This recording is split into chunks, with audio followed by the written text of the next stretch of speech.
Past continuous tense এর structure আসলে প্রয়োজন হয় না। আমি প্রয়োজন স্ট্রাকচার ফলো করার চাইতে নিজে প্র্যাকটিস করে একদম নেটিভের মতো হয়ে যাওয়াটা আমি বেস্ট মনে করি।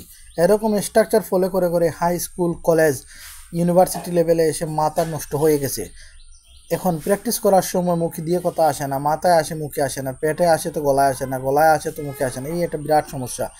এর চাইতে একদম ওই যে অ্যাফার্মেটিভ ফর্ম দিলাম, ফর্ম কি ছিল, প্রত্যেকটা কন্টিনিউয়াস টেন্সের সাথে আইএনজি যুক্ত হবে।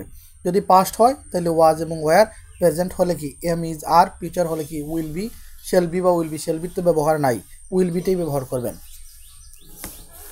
এখন কথা হচ্ছে স্ট্রাকচার দিলাম আর কি, এমনিতেই দিলাম, আসলে প্রয়োজন নাই।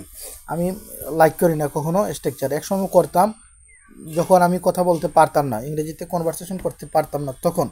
এখন করতে পারি, এখন আমি এটা পছন্দ করি না।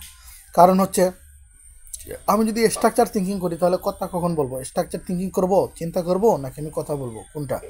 আসুন দেখি। নেগেটিভ ফর্ম, এটা হচ্ছে পাস্ট কন্টিনিউয়াস টেন্সের নেগেটিভ ফর্ম। কিভাবে হয়? সবই ঠিক আছে, ওয়াজের পরে একটা নট চলে আসবে।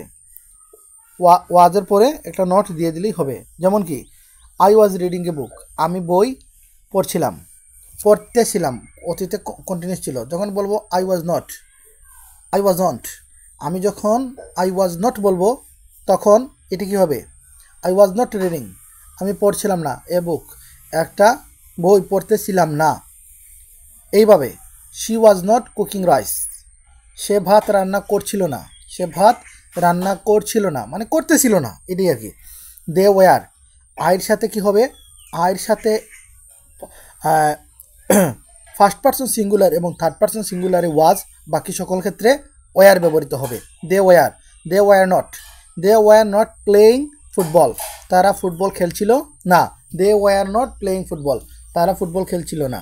দে ওয়ার নট গোয়িং মার্কেট, তারা মার্কেটে যাচ্ছিল না। এরকম বানিয়ে বানিয়ে শুধু ভার্বের পরিবর্তন করে করে হাজার হাজার সেন্টেন্স, হাজার হাজার এই বাক্য নিজে তৈরি করা সম্ভব।